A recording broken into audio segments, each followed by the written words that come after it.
Hi welcome to Bengaluru series part 1. இன்றைக்கி நம்ம எங்கே வந்திருக்கோம் அப்படின்னா பெங்களூர்லேயே ஃபேமஸாக இருக்கிற ராமேஸ்வரம் கெஃபேக்கு தான் வந்திருக்கோம். ஸோ நான் இங்கே என்ன ஆர்டர் பண்ண ஃபுட்டெல்லாம் எப்படி இருந்தது அப்படிங்கிறத இந்த வீடியோவில் சொல்கிறேன்.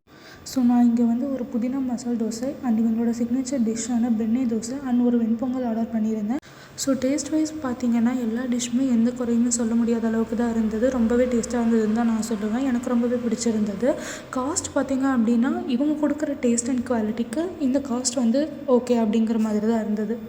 அண்ட் இந்த கடையில் சாப்பிட்ணுன்னா ஒரு முக்கியமான விஷயம் உங்களுக்கு என்ன வேணும் அப்படின்னா பொறுமை தாங்க. இந்த கடையில் அவ்வளோ கூட்டம் இருக்கும். உங்களோட டிஷ் வரதுக்கு கொஞ்சம் டைம் ஆகும். ஸோ நீங்கள் வெயிட் பண்ணி சாப்பிட்ற மாதிரி இருக்கும். இந்த மீன்வெல் நீங்கள் வெயிட் பண்ணுற டைமில் அங்கே தோசை மாஸ்டர்ஸ் தோசை போட்டுட்ருப்பாங்க. அதை நீங்கள் வேடிக்கை பார்க்குறதுக்கு கொஞ்சம் நேரம் நிற்கலான்னு தாங்க தோணும். அண்ட் ஓவராலாக எனக்கு இந்த கடை ரொம்பவே பிடிச்சிருந்தது. ஸோ நீங்களும் பெங்களூர் போனால் கண்டிப்பாக மிஸ் பண்ணாமல் ட்ரை பண்ணி பாருங்கள். இதே மாதிரி நிறைய வீடியோஸ்க்கு மறக்காமல் சேனலை சப்ஸ்கிரைப் பண்ணிக்கோங்க. இதே மாதிரி இன்னொரு வீடியோவில் பார்க்கலாம். அது வரைக்கும் டாடா பை ஃப்ரம் அபிநயா.